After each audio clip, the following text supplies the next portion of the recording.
Turkey and Syria have decided to hit the refresh button. Turkish President Recep Tayyip Erdogan says he might host his Syrian counterpart Bashar al-Assad at any given moment.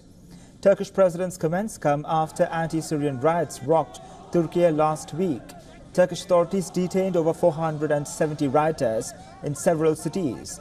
These riots were sparked by accusations that a Syrian man allegedly harassed a child in Kayseri.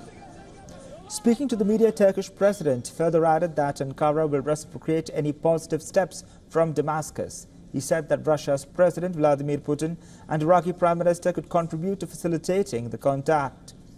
Turkey has severe ties with Syria in 2011 after the outbreak of the Syrian civil war.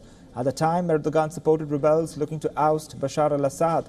Since then, Turkey has carried out several cross-border military operations against militants it says threatens its national security.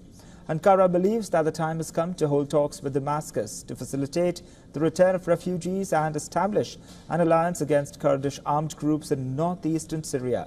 It has also formed a safe zone in northern Syria where Turkish troops are now stationed.